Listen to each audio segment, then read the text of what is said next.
और आप देख रहे हैं हमारा विशेष कार्यक्रम आध्यात्मिक ज्ञान चर्चा।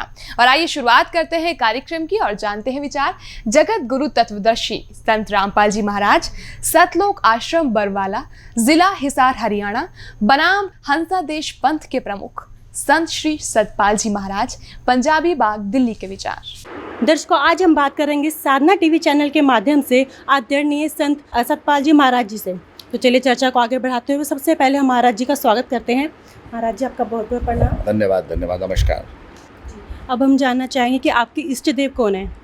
हमारे इष्ट देव जो हैं हमारे सदगुरु हैं, जिन्होंने हमको ज्ञान दिया और उन्हीं में हम श्रद्धा और निष्ठा रखते हैं। महाराज जी, जैसे अभी हमने आपसे जानना चाहा था कि आपके इष्ट देव कौन हैं, तो आपने बताया कि हमारे इष्ट देव हमारे सतगुरु हैं। तो सतगुरु से आपका क्या तात्पर्य है? कृपा इस पर प्रकाश डालें। सदगुरु हमारे हंस जी महाराज, हमारे जो सदगुरु, जो हमारे ज्ञानी गुरु हैं। वैसे तो गुरु की परंपरा बड़ी अर्वाचीन परंपरा है, पर वो हमारे इष्ट देव। अभी आपने सुने हंसादेश पंथ के प्रमुख संत श्री सतपाल जी महाराज, पंजाबी बाग, दिल्ली के विचार। और आइए अब जानते हैं जगत गुरु तत्वदर्शी संत रामपाल जी महाराज, सतलोक आश्रम बरवाला, जिला हिसार हरियाणा के विचार। महाराज जी, आप जी का इष्ट देव कौन है?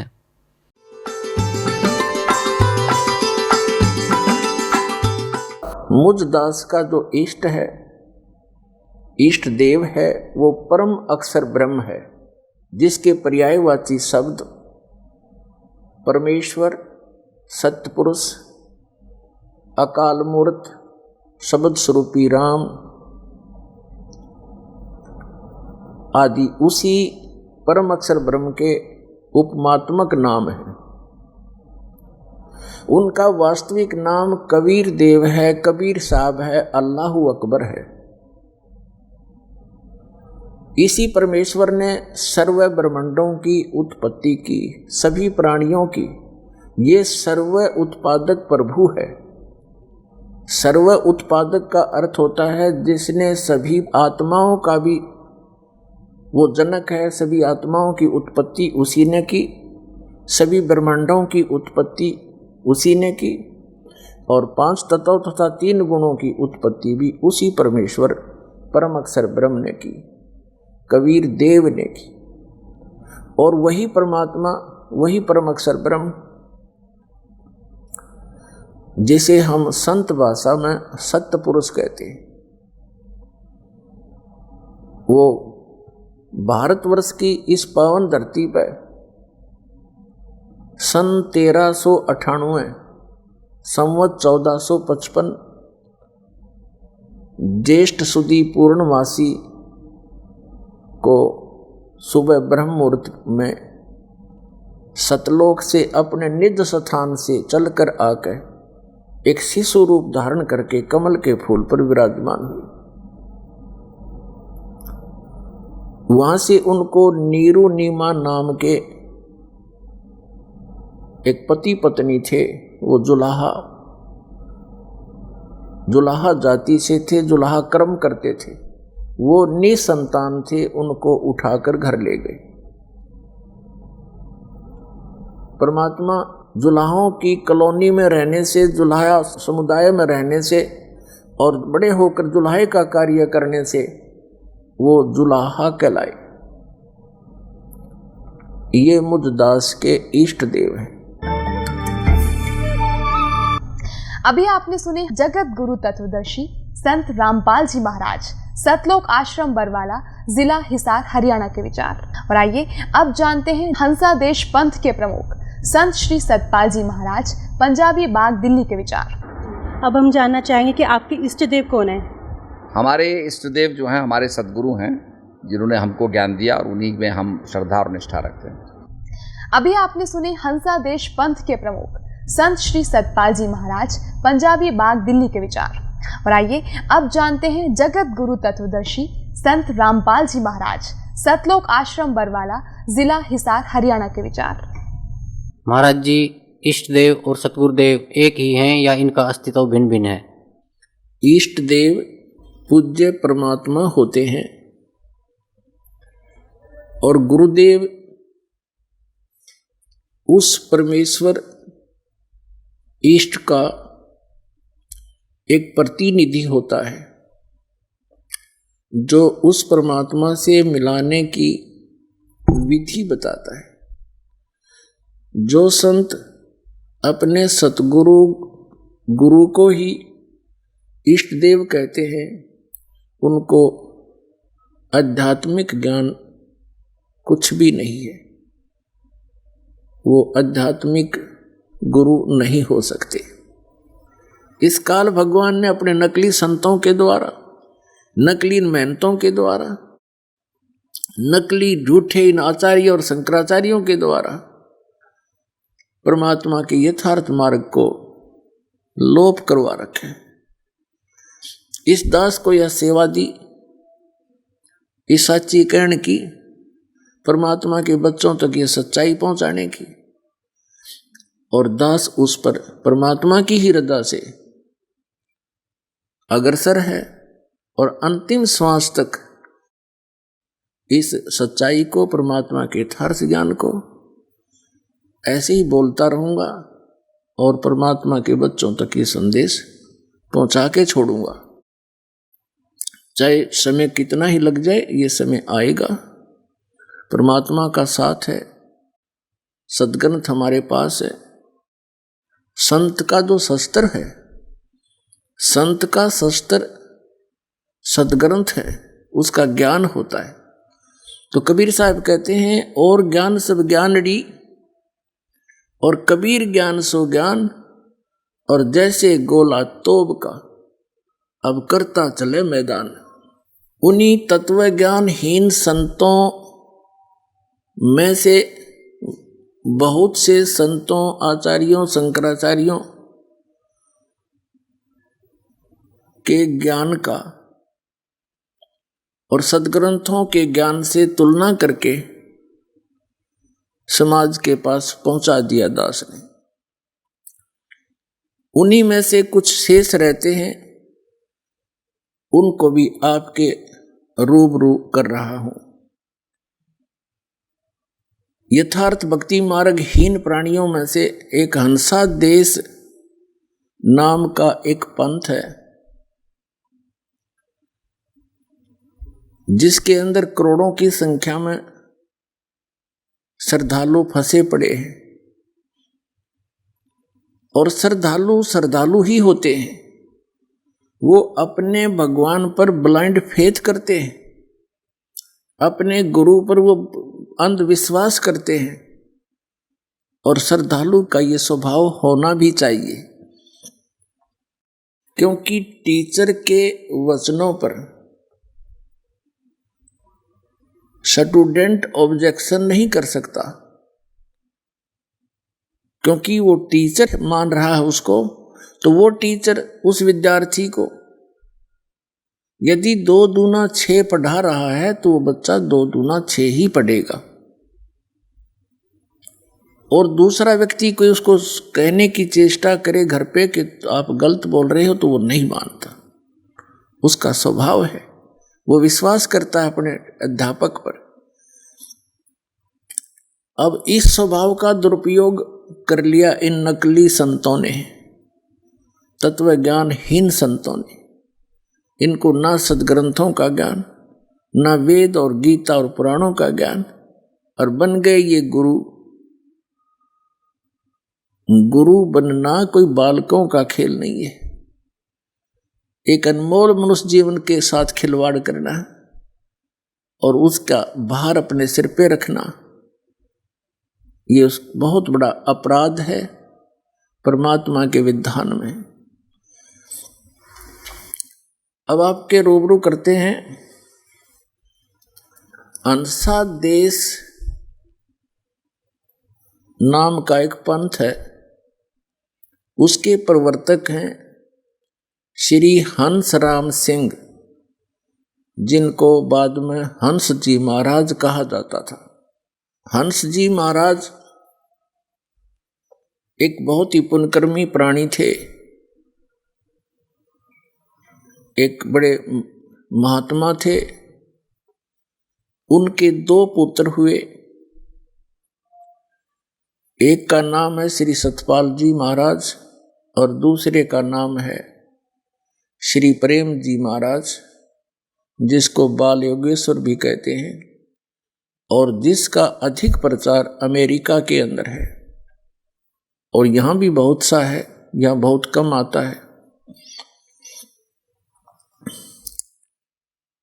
अब ये संत हैं, गुरु हैं, अध्यापक हैं, और हमारा जो सिलेबस है,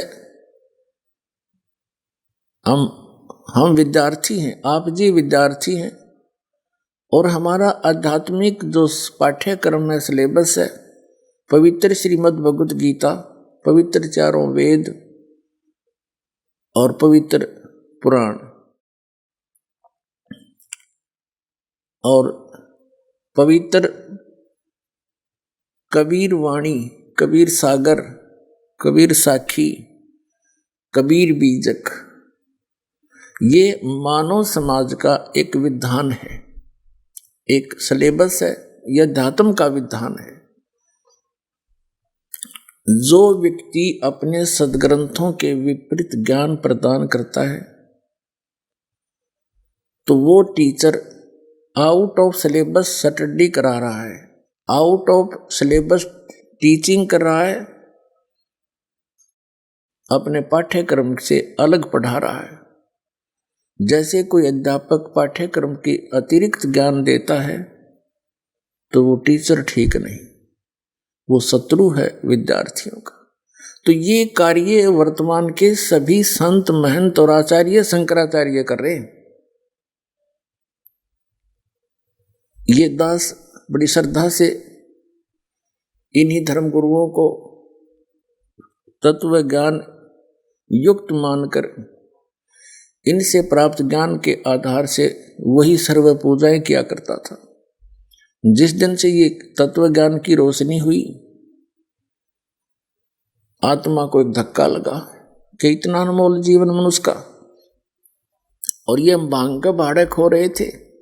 धार्मिकता का दावा करते हुए हम कोरा अज्ञान ग्रहण किए हुए थे। श्रीमद् भगवत गीता अध्याय 16 के श्लोक 23-24 में कहा है कि शास्त्र विधि को त्याग कर जो मनमाना आचरण करते हैं उनको न तो सुख होता है, न उनकी गति होती है, न ही उनको कोई सिद्धि प्राप्त होती है, अर्थात व्यर्थ, यूजलेस।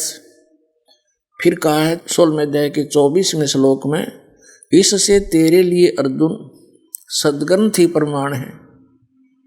उन्हीं को आधार मानकर अपने भक्ति क्रम को आगे बढ़ाना। कर्तव्य और अकर्तव्य की व्यवस्था में कौन से भक्ति क्रम करने चाहिए, कौन से ना करने चाहिए, उनके लिए सद्ग्रंथ ही प्रमाण है। अभी आपने सुने जगत गुरु तत्वदर्शी संत रामपाल जी महाराज, सतलोक आश्रम बरवाला, जिला हिसार, हरियाणा के विचार। और आइए अब जानते हैं हंसा देश पंथ के प्रमुख संत श्री सतपाल जी महाराज, पंजाबी बाग, दिल्ली के विचार। जो दीक्षा आप देते हैं वो आपको अपने गुरु से मिली है या खुद से आप दीक्षा देते हैं अपने भक्तों को? हमारे सदगुरु से मिली, हमारी गुरु परंपरा में, संत परंपरा में गुरु से मिली। महाराज जी, जब पूजा की विधि बताते हैं, श्रीमद् भागवत गीता में ये वर्णित है, ये चीज़ क्या? ये मैंने इसलिए आपको श्रोत्रिय परमेश्वर कहा कि शास्त्रों के आधार पर, जो शास्त्रों में लिखा है उसके आधार पर सदगुरु ज्ञान देते हैं, शास्त्रों द्वारा प्रतिपादित, इसलिए उनको श्रोत्रिय परमेश्वर कहते हैं। अभी आपने सुने हंसा देश पंथ के प्रमुख संत श्री सतपाल जी महाराज, पंजाबी बाग, दिल्ली के विचार। और आइए अब जानते हैं जगत गुरु तत्वदर्शी संत रामपाल जी महाराज, सतलोक आश्रम बरवाला, जिला हिसार, हरियाणा के विचार। श्री सतपाल जी महाराज तथा श्री प्रेम रावत जी, जिसको बाल योगेश्वर जी कहते हैं, ये दोनों महाराज श्री हंस जी महाराज के पुत्र और उनके शिष्य हैं। ये कहते हैं कि जो दीक्षा हमारे पूज्य गुरुदेव श्री हंस जी महाराज दिया करते थे, वही दीक्षा हम अपने अनुयायियों को प्रदान कर रहे हैं। पुण्यात्माओं, जो इनके पूज्य गुरुदेव श्री हंस जी महाराज जो साधना स्वयं करते थे, और जो दीक्षा देते थे उससे उनको क्या मिला? 40 वर्ष की साधना के उपरांत वो प्रेत बाधा से पीड़ित, देखिएगा प्रमाण, जो अब सतपाल जी महाराज और श्री प्रेम रावत जी जो उनके छोटे भाई हैं, जो वही साधना ये दे रहे हैं, तो इनके अनुयायियों की क्या दशा होगी। तो आप जी को इस हंस जी महाराज के द्वारा दिए गए ज्ञान की एक झलक,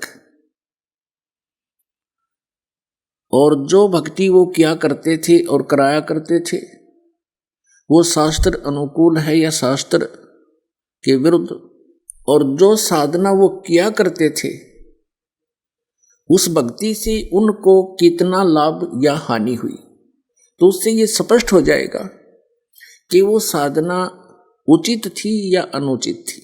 ये आपके रूबरू करते हैं। ये एक पुस्तक है, देखिएगा, ये एक पुस्तक है अमृत के कलश, श्री हंस जी महाराज जीवन एवं दर्शन। संपादक हैं Chaman Lal Tandon, MA MA M.Ed, Delhi विश्वविद्यालय, MA। और ये कहाँ से प्रकाशित है? प्रकाशक हैं मानव उत्थान सेवा समिति, प्रधान कार्यालय 2/12 पंजाबी बाग, नई दिल्ली से।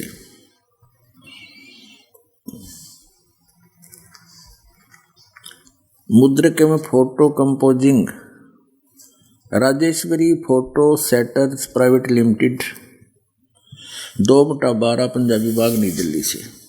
इनके जन्म के विषय में थोड़ी सी बताते हैं। पृष्ठ नंबर 50 पे इनका जन्म गाड़की सेड़िया पट्टी तलाई पौड़ी गढ़वाल में 8 नवंबर सन 1900 को सूर्यवंशी परिवार में हुआ।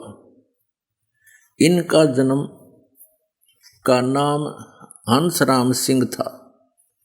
इनके पिता का नाम श्री रणजीत सिंह रावत था एवं दादाजी का नाम श्री हेमंत सिंह रावत था, जो देशवाल रावत के वंश के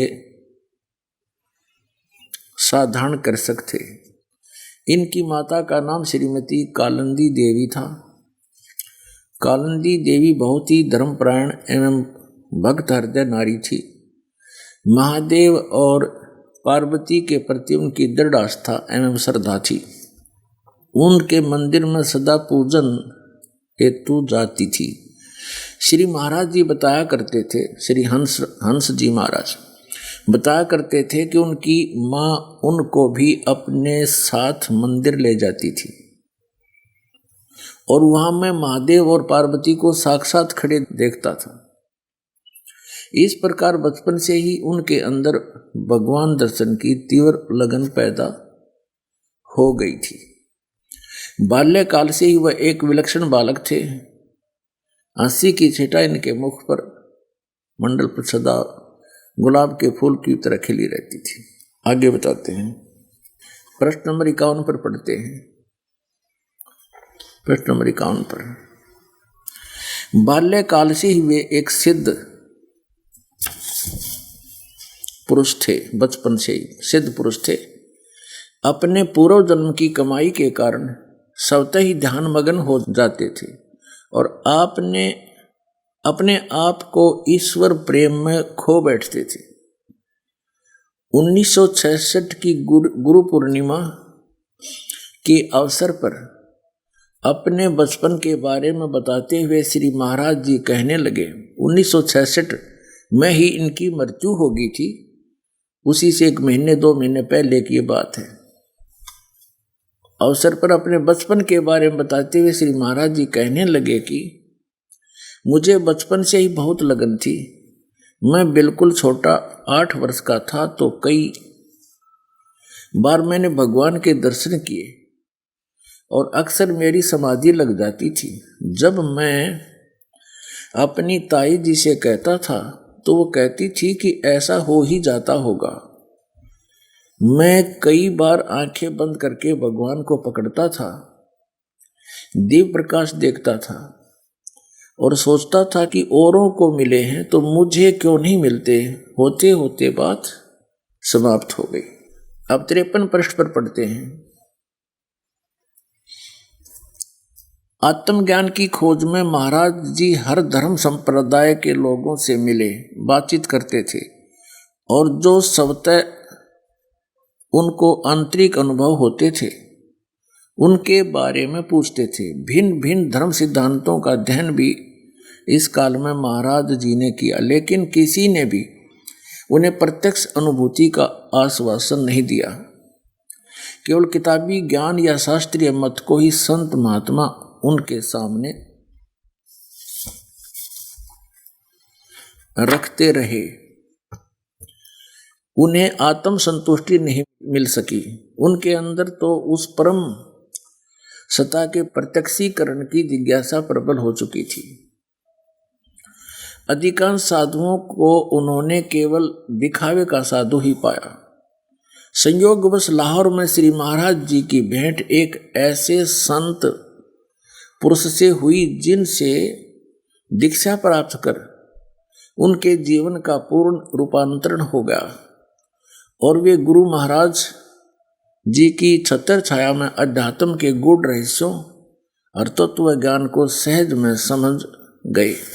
यहाँ देखें, दिल्ली स्थित शक्ति नगर की कोठी में एक बार महाराज श्री प्रांगण में बैठे हुए थे। कुछ प्रेमी भी वहां पर दर्शन के लिए आए थे। महाराज जी प्रसन्न मुद्रा में थे। श्री महाराज जी अपने वचनों में अपनी तरफ से कुछ नहीं कहते थे, केवल महान पुरुषों की वाणियों के आधार पर ही लोगों को समझाया करते थे। मैं पास ही बैठा हुआ था। मैंने कहा, महाराज जी आप दूसरे महान पुरुषों की वाणियों को सुनाते हैं, लेकिन आप अपने अनुभव को कभी नहीं सुनाते हो। हमारी तो इच्छा है कि आप अपने बारे में कुछ बताएं। महाराज जी हंस पड़े और कहने लगे, अरे अभी तो मैं दूसरों संतों की महिमा सुनाता हूँ जिनकी लोग पूजा करते हैं, और देखो फिर भी लोग विरोध करते हैं। अगर मैं अपने अनुभव रखने लगा तो न जाने दुनिया के लोग मंसूर संत की तरह मेरी खाल उतरवा देंगे। अब देखो, ये पुण्य आत्मा थे।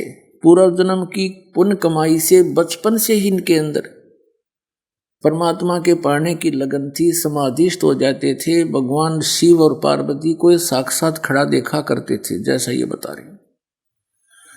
तो ये पूर्व जन्म के पुण्यकर्मी प्राणी थे। पूर्व जन्म के पुण्यकर्मी प्राणी ही परमात्मा की खोज में भटकते हैं, और यदि उनको सदगुरु नहीं मिलते तो उनका अंत बहुत बुरा होता है, जैसा श्री हंसराज जी का हुआ। अभी दिखाऊंगा आपको। आगे पढ़ रहे हैं हम इसी चम्मन पृष्ठ पर। हम चम्मन पृष्ठ पर पढ़ते हुए आ रहे हैं, नीचे आ गए। श्री महाराज जी सुनाने लगे कि मैं सत्य की खोज में इधर उधर बहुत भटका। बचपन से मुझे प्रकाश दिखाई देता था, अनहद सुनाई देता था। मैं समझता नहीं था ये सब क्यों होता है। आखिर मेरे भाग्य बहुत अच्छे थे, मुझे गुरु महाराज मिल गए। अब 55 पर एक जगह ऐसे ही साधुओं का भंडारा था। मैं वहां गया। पहले मैं आर्य समाजी विचारों का था। मुझे यह विश्वास था कि ओम से ज्यादा कुछ नहीं है, और गायत्री मंत्र पर मुझे विश्वास था। मैंने वहां उन महापुरुषों का सत्संग सुना। उनकी बातें कुछ अटपटी सी लगी। सत्संग सुनने के पश्चात मैंने कहा कि बताओ क्या बताते हो।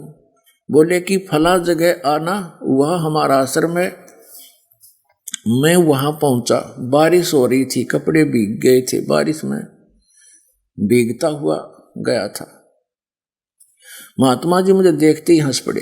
उन्होंने कहा कि कल आना, कल बताऊंगा। मैंने एक बड़ा भारी दृष्टांत प्रस्तुत किया। अब हम आगे चलेंगे, अपने मतबल का पढ़ेंगे। 57 पर आ जाते हैं। 57 पृष्ठ पर हम पढ़ रहे हैं अमृत के कलश पुस्तक। अगले दिन मैं कितनी मुश्किल से पहुंचा, यह एक लंबी कहानी है। वर्षा हो रही थी, रास्ते में नदी पड़ती थी।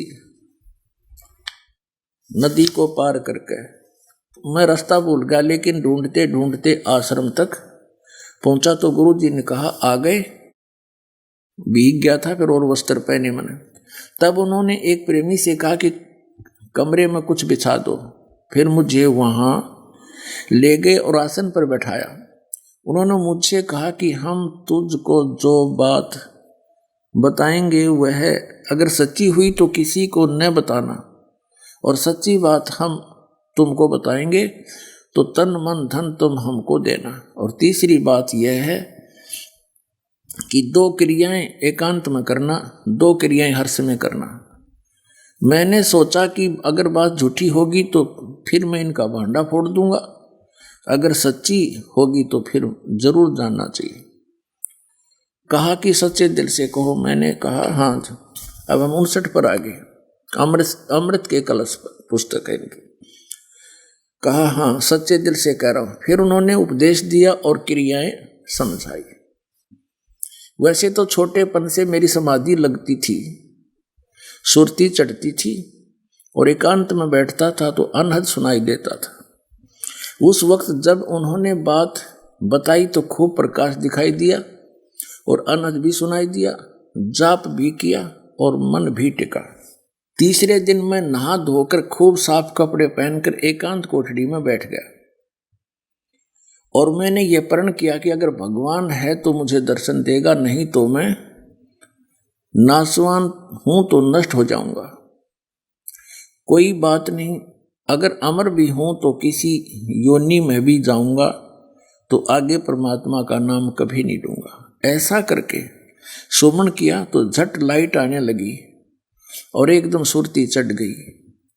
मेरी समाधि लग गई। भगवान मेरे सामने खड़े थे। गुरु महाराज जी की लीला का क्या वर्णन करूं, यानी उसके सामने ये इनके गुरु महाराज आ खड़े हुए। अब भी कई दफे साक्षात दर्शन देते हैं, लेकिन यह सब के करने की बात नहीं है, क्योंकि गुरु महाराज ने कहा था कि यह तेरे पूर्व जन्म की ये हम 60 पाएंगे कि तेरे पूर्व जन्म की कमाई है, और कहा कि तुमने करोड़ों व्यक्तियों को ज्ञान देना है।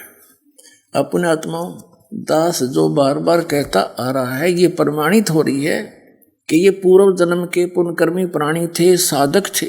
ये भी स्पष्ट कर रहे हैं इनके गुरुजी कि ये तुझे होगा है, अंदर प्रकाश दिख गया, तेरी समाधि लगी, क्योंकि तू तेरे पूर्व जन्म की कमाई है और ये और किसी को नहीं हो सकेगी। जब एक क्रिया को सभी कर रहे हैं तो सभी को होनी चाहिए, एक को क्यों हुई, औरों को क्यों ना हो।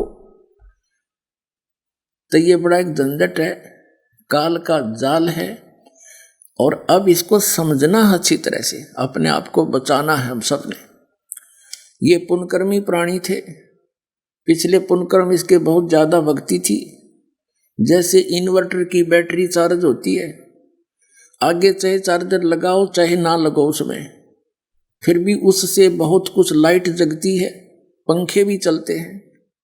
और जब चार्जर के अभाव से उसकी पूर्व की अक्षमता समाप्त हो जाती है, एक ही दम सब सुविधाएं बंद हो जाती हैं। और यही दशा इस हंस जी महाराज के साथ हुई, अभी प्रमाणित करते हैं। अब ये आर्य समाज के विचारों से प्रभावित था और ओम नाम का जाप करता था। एक ऐसा अनाड़ी संत मिल गया इस पुण्यात्मा को, उसने वो ओम नाम भी छुड़वा दिया। आंख कान बंद करके एकांत स्थान में ये डले डोण फैला दिया। ये हठ योग किसी संत ने कराया नहीं, किसी सदग्रंथ में प्रमाण नहीं। गीता जी के अध्याय नंबर 3 के श्लोक नंबर 4, 5, 6, 7, 8 में स्पष्ट किया हुआ है कि अर्जुन एकांत स्थान पर बैठ के साधना करेगा, तेरा निर्वाह कैसे होगा। तो ऐसे कर्म तो ढोंगी लोग करते हैं, पाखंडी। ये देखिएगा, ये श्रीमद् भगवत गीता जयदयाल गोविंद का इसके अनुवादक है, गीता प्रेस गोरखपुर से प्रकाशित है, अध्याय नंबर 3 का। ये है अध्याय नंबर 3 और श्लोक नंबर हम 4 से पढ़ेंगे। मनुष्य ने तो कर्मों का आरंभ किए बिना निष्कर्मता को यानी योग निष्ठा को प्राप्त हो सकता है, और न कर्मों के केवल त्याग मात्र से सिद्धि यानी सांख्य निष्ठा को प्राप्त हो सकता है। 5वां, निसंदेह कोई भी मनुष्य किसी कालमक्षण मात्र भी बिना कर्म किए नहीं रह सकता, क्योंकि सारा मनुष्य समुदाय प्रकृति जन गुणों द्वारा परवश कर्म करने के लिए बाध्य किया जाता है। अब आगे देखो 6वां श्लोक। अब ये 6वां श्लोक है। 6वां श्लोक 5वां हमने पढ़ लिया। जो मूढ़ बुद्धि मनुष्य यानी मूर्ख समस्त इंद्रियों को हठपूर्वक ऊपर से रोककर मन से इंद्रियों के विषयों का चिंतन करता रहता है, वह मिथ्याचारी दम्भी यानी पाखंडी कहा जाता है। 7वें में कहा है कि किंतु हे अर्जुन, जो पुरुष मन से इंद्रियों को वश में करके अनासक्त हुआ समस्त इंद्रियों द्वारा कर्म योग का आचरण करता हुआ यानी काम करते करते उठते बैठते चलते फिरते करता है, वही श्रेष्ठ है। तो 8वां क्या लिखा है? अध्याय 3 का 8वां श्लोक। तू शास्त्र विहित कर्तव्य कर्म कर, जो सदग्रंथों में प्रमाण है वो कर्म कर, उसके अनुसार साधना कर, करने योग्य कर्म कर, क्योंकि कर्म न करने की अपेक्षा कर्म करना ही श्रेष्ठ है, तथा कर्म न करने से तेरा शरीर निर्वाह भी तो नहीं सिद्ध होगा। अब इससे क्या सिद्ध हो गया कि सदग्रंथों में जो प्रमाणित साधना है उस साधना को तू कर। वो साधना क्या है, कौन सी है, कहाँ प्रमाण है? जैसे श्रीमद् भगवत गीता अध्याय नंबर 8 के श्लोक नंबर 13 में गीता ज्ञानदाता कहता है, ओम इति एकाक्षरम ब्रह्म व्यवहारण माम अनुसमरण यह परियाति तजन देहम स याति परमाम गति। मुझ ब्रह्म का एक ओम अक्षर है, नथिंग एल्स, बस यही है। उच्चारण करता हुआ जो व्यक्ति शरीर त्याग कर जाता है यानी इसका श्रवण करता हुआ, उच्चारण करके श्रवण करता हुआ जो व्यक्ति शरीर त्याग कर जाता है, स याति परमाम गति, वो ओम मंत्र से मिलने वाली परम गति को प्राप्त होता है। गीता जी में इसके अतिरिक्त कोई मंत्र नहीं है इस ब्रह्म की साधना का। फिर इसमें 2 परमात्माओं का विशेष रोल है, एक ये गीता ज्ञानदाता, एक परम अक्षर ब्रह्म। गीता ज्ञानदाता श्री कृष्ण जी में प्रवेश करके बोल रहा है, ये ब्रह्म है। श्री कृष्ण जी के अंदर बोल रहा है, ये ब्रह्म है, सरपुरुष है। इसको ज्योत स्वरूपी निरंजन काल भी कहा है कबीर परमेश्वर ने। और ये स्वयं भी गीता जी अध्याय नंबर 11 के श्लोक नंबर 32 में कहता है कि अर्जुन, मैं काल हूं, अप्रवृत्त हुआ हूं, सबको खाने के लिए आया हूं, इन सब का नाश कर दूंगा। तू ना युद्ध करेगा तो भी मैं इनको मार डालूंगा। ये काल है। श्री कृष्ण जी में प्रवेश करके ये गीता जी का ज्ञान बोल रहा है और ये कह रहा है कि ओम मंत्र मेरा है, मुझ ब्रह्म का, और इसका जाप करने से ही वो परम गति होगी जो ओम मंत्र से होनी है। ओम मंत्र से कहाँ जाएगा व्यक्ति? ब्रह्मलोक में जाएगा। और ब्रह्मलोक पर्यंत भी पुनरावृत्ति के अंदर वहां गए हुए प्राणी भी वापस आते हैं, उनका भी जन्म मृत्यु सदा रहता है। 8वें अध्याय के 16वें श्लोक में गीता जी में स्पष्ट किया है। और गीता ज्ञानदाता गीता अध्याय नंबर 2 के श्लोक नंबर 12 में, गीता अध्याय नंबर 4 के श्लोक नंबर 5 और 9 में यह स्पष्ट करता है कि अर्जुन, तेरे और मेरे बहुत जन्म हो चुके हैं, तू नहीं जानता, मैं जानता हूं। मेरे जन्म और कर्म दिव्य हैं। श्रीमद् भगवत गीता अध्याय नंबर 10 के श्लोक नंबर 2 में भी ये स्पष्ट करता है कि मेरी उत्पत्ति तो हुई है, लेकिन मेरे जन्म को ये देवता लोग और ऋषि लोग नहीं जानते, क्योंकि ये मुझसे उत्पन्न हुई। और इसकी उत्पत्ति यानी पिता की उत्पत्ति को कौन बता सकता है? दादाजी बता सकते, यानी पिता के पिता। तो बच्चों को अपने पिता की जन्म के बारे में जानकारी नहीं होती। तो ये जितने भी यहाँ 21 ब्रह्मांड के अंदर प्राणी हैं, ये सभी काल और दुर्गा से उत्पन्न हैं। तो हम यहाँ के प्राणी इस काल के जन्म को कैसे जान सकते? इस ज्योत स्वरूपी निरंजन काल के पिता ने, ब्रह्म के पिता यानी कबीर परमेश्वर जी ने, उस अमर पुरुष ने आकर के इसकी जन्म तिथि बताई। आइए अब हम उन श्रद्धालुओं के अनुभव जानते हैं जो जगत गुरु तत्वदर्शी संत रामपाल जी महाराज जी से दीक्षा प्राप्त कर चुके हैं तथा उनके द्वारा बताए गए भक्ति मार्ग पर चल रहे हैं। क्या नाम है जी आपका? डॉक्टर जय नारायण चौधरी उर्फ जय नारायण दास।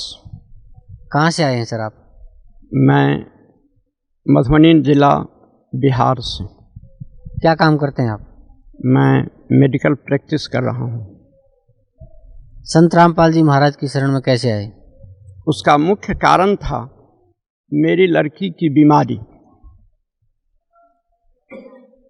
उस लड़की के इलाज में बहुत सारी जगहों तक मैं भटकता गया, उसके परिवार वाले भी भटकते गए, लाखों लाख रुपए खर्च हुए, बहुत सारे भूत प्रेत के जो देखने वाले लोग हैं वो लोग भी देखते गए, किसी तरीके से कोई इलाज नहीं हो पाया, उसको शांति नहीं मिली। हॉस्पिटल में ले जाते थे तो डॉक्टर लोग कहीं सीटी स्कैन कराता, कहीं कुछ होता, कोई टेस्ट कराता, फाइंडिंग में कुछ आता नहीं था। भूत प्रेत वाले यहाँ ले जाते थे तो वो लोग कहता था जो है तो, लेकिन हम लोग ठीक नहीं कर सकते। और इस तरीके से होते होते कितने सारे डॉक्टर और कितने सारे वैसे लोगों के पास भटकते भटकते कहीं कोई सहारा नहीं मिला। अंत में बंगाल में वो रहती है वैसे, तो बंगाल से मैं बिहार ले आया, वहाँ डॉक्टरों को दिखाया। 106 भूत प्रेत को ठीक करने वाले लोगों की बुलाहट मेरे यहाँ हुई। ऐसे ऐसे लोग भी आए जो ठीक करने के लिए 1 लाख रुपए मांगा। मैं कहा आप लोग ठीक कर दीजिए, मैं आपको चेक काट के 1 लाख का दे दूंगा, लेकिन वो लोग भी नहीं ठीक कर पाए। फिर 50,000 वाले आए, एक 5,000 वाली पार्टी आई, लेकिन उन लोगों से कुछ नहीं हो पाया। ऐसे करते करते बहुत सारे डॉक्टर को भी दिखलाए। उसको सबसे बड़ा कॉम्प्लिकेशन था जो अगर मॉर्निंग में उसको राइट साइड में पेन होता फ्रॉम हेड टू टो, तो इवनिंग में उसको होता था लेफ्ट साइड में। और इस तरीके की स्थिति थी जिससे मालूम पड़ता था कि इसको कोई दांत से काट रहा है, और वहाँ मांस उठ जाता था। वो बहुत ज़्यादा बेतहाशा चिल्लाती थी और बार बार यही प्रार्थना करती परमात्मा से जो अब इसके लिए मुझे मौत ही दे दो, दूसरा कोई सहारा मेरे लिए अब जीने का नहीं रह गया है। सभी जगह से हम लोग निराश हो गए। उसके बाद लोगों के कहने से जो डॉक्टर साहब आप अपने स्वयं डॉक्टर हैं, लेकिन अपने पेशेंट को आप समुचित ढंग से नहीं इलाज कर सकते हैं, माया बस आप दिल्ली ले जाइए, ऑल इंडिया इंस्टीट्यूट में दिखलाइए। वहाँ से हम लोग दिल्ली आए। ऑल इंडिया इंस्टीट्यूट का नंबर ज़रा लेंदी था। मैं सर गंगाराम हॉस्पिटल में ले गया, वहाँ न्यूरो फिजिशियन से दिखाया। वो लोग जो है सो MRI, vitamin deficiency B12, calcium D3 deficiency, इस तरीके का 10,000 का टेस्ट लिखा। तीसरे दिन रिपोर्ट मिला, उसमें कुछ भी नहीं मिला। वो डॉक्टर जब हम लोग तीसरे दिन उसके पास में गए तो सीधे हाथ जोड़ लेता है, कहता है ये मेरे बस से फाजिल की चीज़ है, अब इसके लिए कोई दूसरा सहारा आप ढूंढें। उसके बाद दिल्ली में कुछ आदमी कहा जो आप बालाजी मेहदीपुर ले जाइए, वहाँ आपकी लड़की की बीमारी का पूरा इलाज हो जाएगा, किसी भी कारण से कुछ होगा वो ठीक हो जाएगी। उसके बाद हमारे रिलेटिव को वहाँ एसी कार है, हम लोग उसी कार से मेहंदीपुर गए। वहाँ बड़ी लंबी भीड़ थी, बड़ी लंबी कतार वहाँ लगी हुई थी, लगभग 25-30 हज़ार लोग थे। हम लोग सोचे जो ऐसे तो काम नहीं चलेगा, तो VIP कोटे में जाकर के हम लोग गए। उसमें इस तरीके की व्यवस्था है, जो हनुमान जी और एक प्रेत दोनों एक कोठरी में रहते हैं, और वहाँ जो भूत प्रेत का कोई ऐसा पेशेंट पहुँचता है तो वो खिलाने लगती है, वो बोलने लगती है जो मैं कौन हूँ, किस कारण से इसको पकड़े हुआ हूँ, लेकिन मेरी लड़की के शरीर का कुछ भी हिस्सा, कुछ भी हिल डोल कुछ नहीं हुआ। वहाँ से निराश होकर के फिर आ गए। मुसलमानों के मदार पर ले गया, उससे भी कुछ नहीं हुआ। और इस दरमियान हम लोग उसको 500 बोतल पानी चढ़ाए थे। 4-5 महीने में 1500 इंजेक्शन्स लगे थे, और ऐसा इंजेक्शन्स लगा था जिसमें एक इंजेक्शन के एफिकेसी का पीरियड है उसको 8 आवर्स। अगर कैंसर पेशेंट को हम लोग एक इंजेक्शन दे देते हैं तो 8 घंटे तक निश्चिंत होकर के सोता है, लेकिन वैसा इंजेक्शन उसके साथ 7-8 पड़ते थे और आंख भी नहीं झपकती थी। 8 लाख रुपए लगभग हम लोग उसके इलाज में और देवी देवताओं के चक्कर में खर्च कर चुके थे। एक रोज हम लोग दिल्ली से कार से यहाँ आए, सत्संग चल रहा था, लड़की को भी नाम उपदेश दिलाया, मैं भी नाम उपदेश ले लिया, और गुरु महाराज जी से आशीर्वाद लेने के लिए जब हम लोग गए, यही 7 जगह है, इसी में हम लोग आए, कारण उसकी चिल्लाहट बढ़ रही थी। कुछ महिला सेवादारनी के साथ वो भी लाई गई, और मैं यहाँ खड़ा था। गुरु महाराज जी, संत रामपाल जी महाराज जब रागिनी को देखे तो बिना नाम पूछे हुए कहते हैं, रागिनी तुम्हें काल पकड़ लिया है, ब्रह्मा विष्णु महेश कोई भी तुमको ठीक नहीं कर सकते, दुर्गा तुमको ठीक नहीं कर सकती, परमात्मा ही तेरी बीमारी का इलाज करेंगे और तुम ठीक हो जाओगी।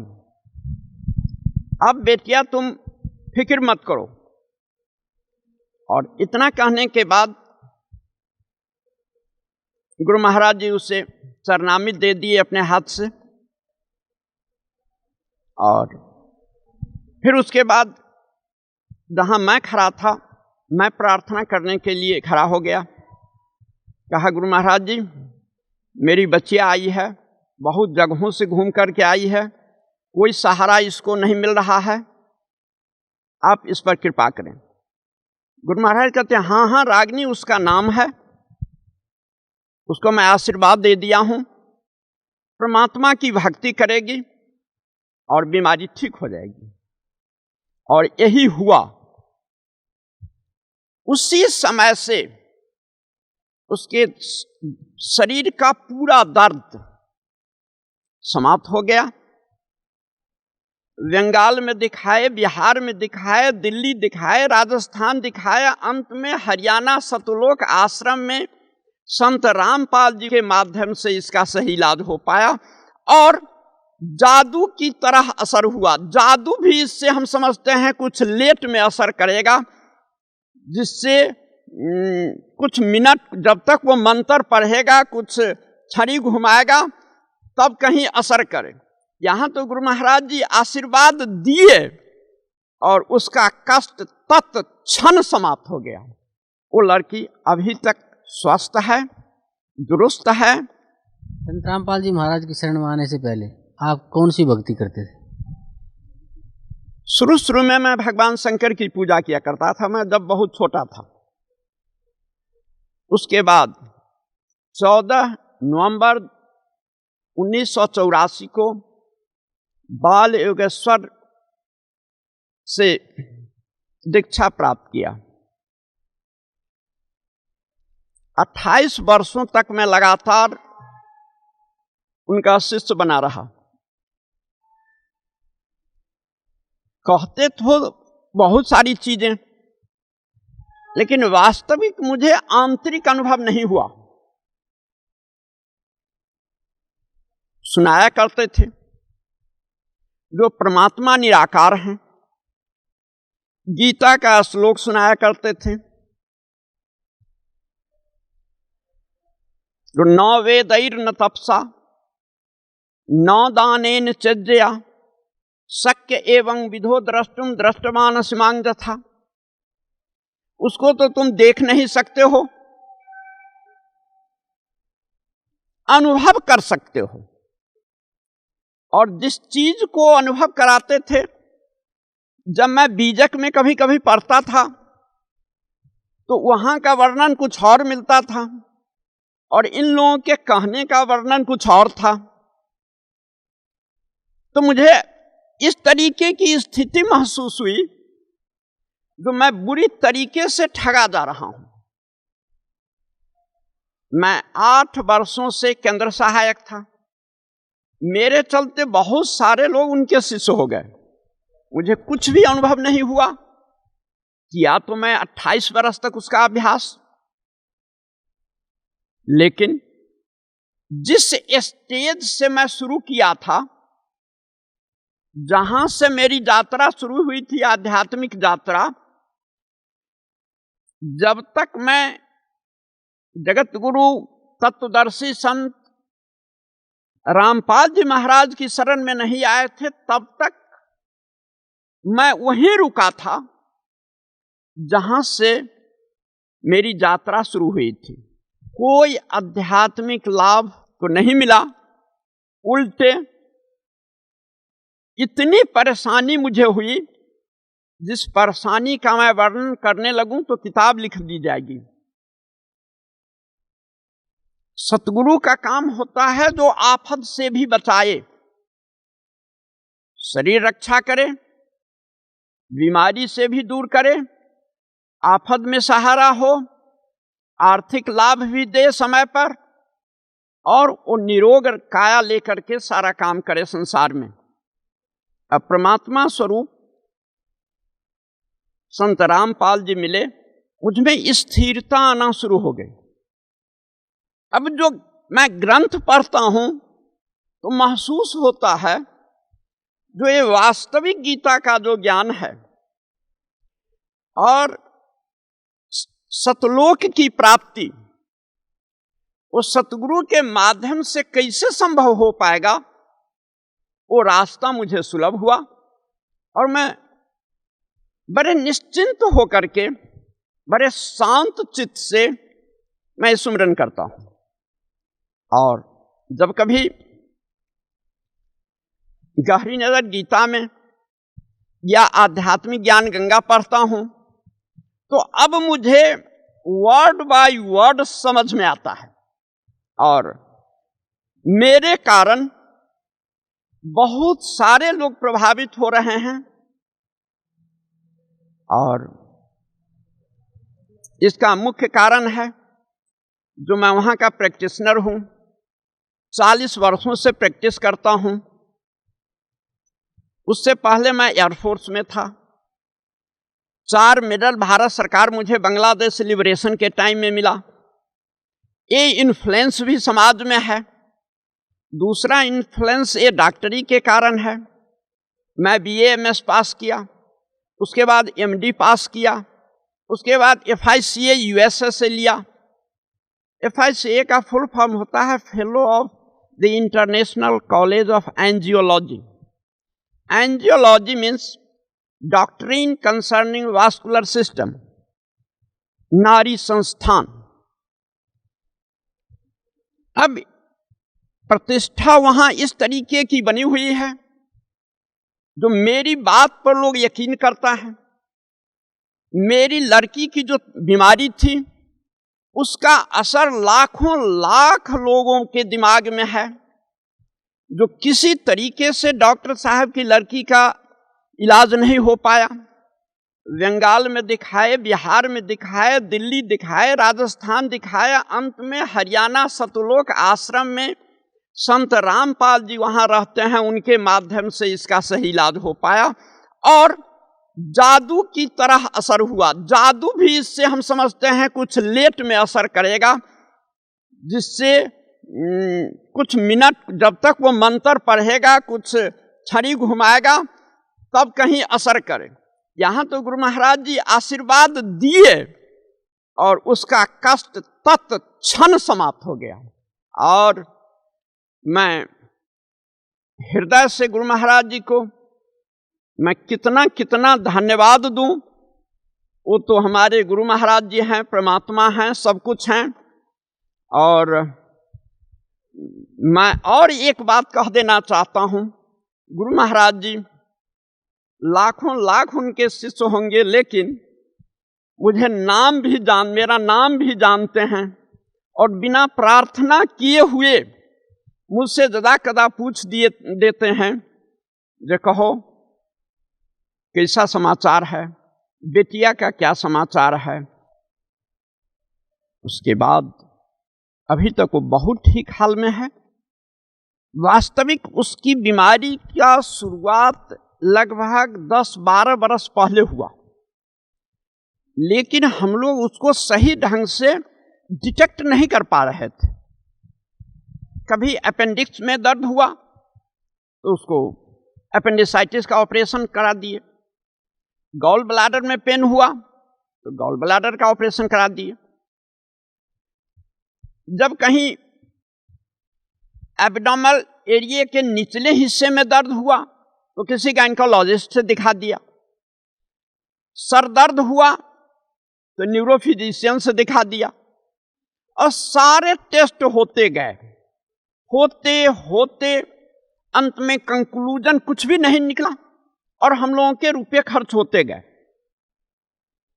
और सारे होते होते में भी एक ऐसा स्थान हम लोगों को मिला जहां एक पैसे भी नहीं लगे,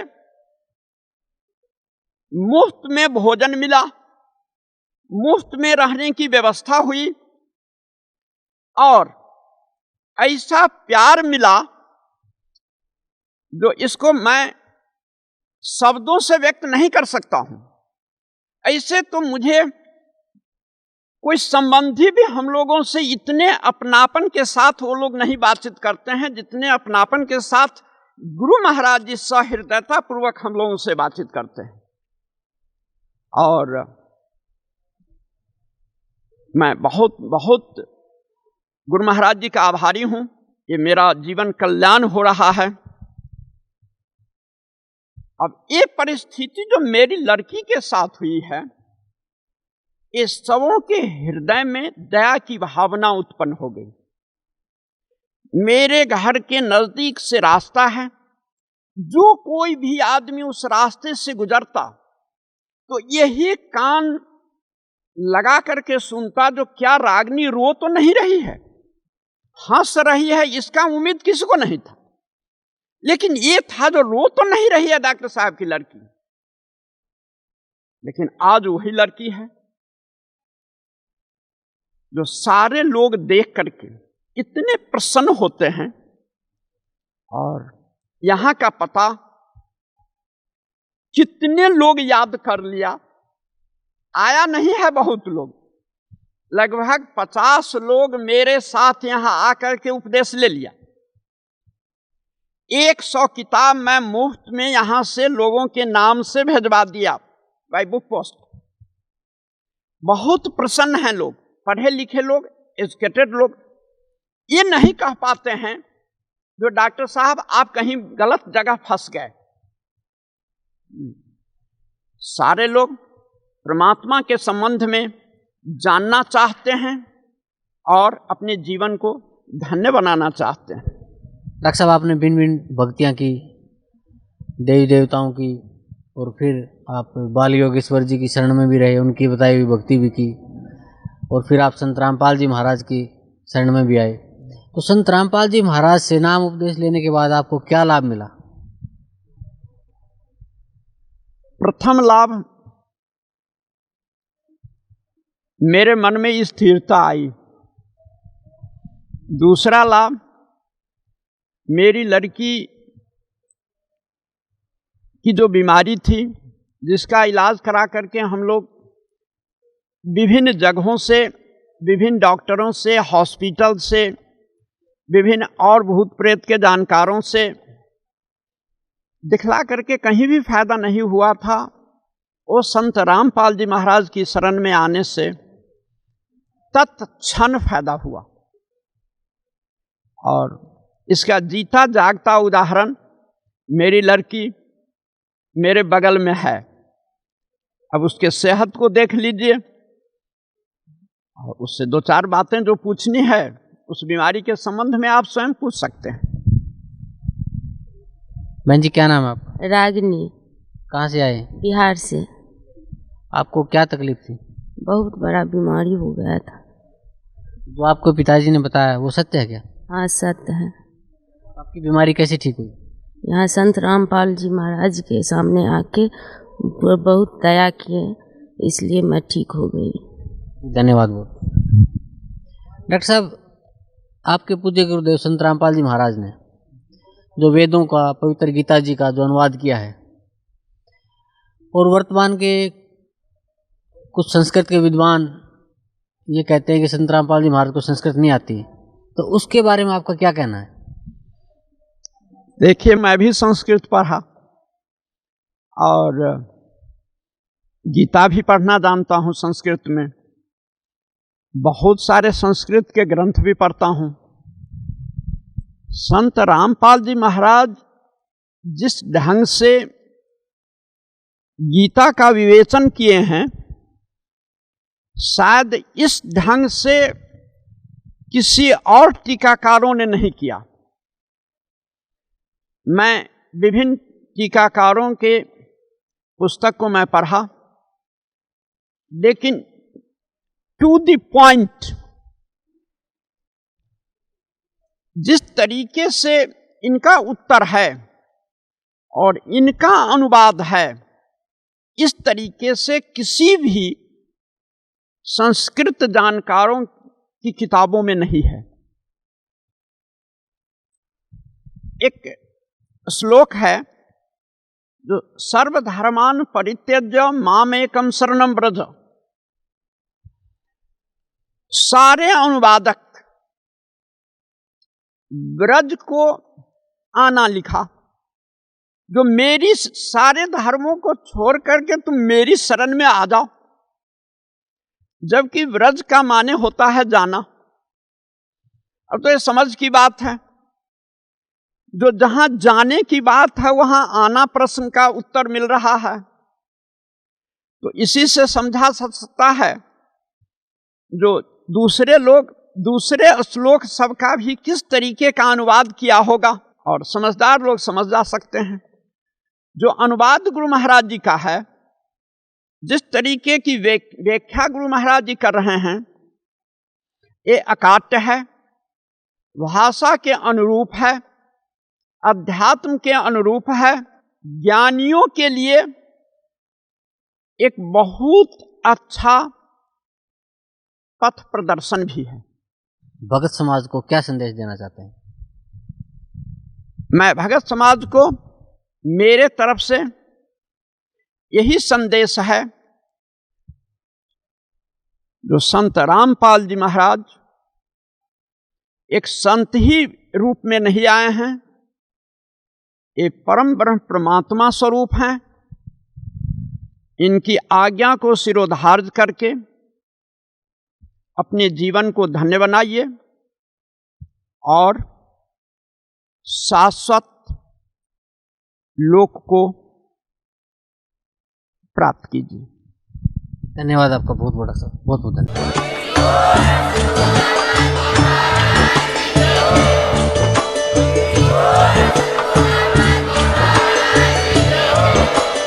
आप सुन रहे थे जगत गुरु तत्वदर्शी संत रामपाल जी महाराज जी के मंगल प्रवचन। अधिक जानकारी के लिए विजिट कीजिए हमारी वेबसाइट www.jagatgururampalji.org। संत रामपाल जी महाराज जी के शुभ आशीर्वाद से पूरे विश्व भर में 500 से भी ज्यादा नाम दीक्षा केंद्र हैं, जिन पर संत रामपाल जी महाराज जी द्वारा ऑनलाइन निशुल्क नाम दीक्षा दी जा रही है। अपने नजदीकी नाम दीक्षा केंद्र का पता करने के लिए संपर्क करें 8222880541।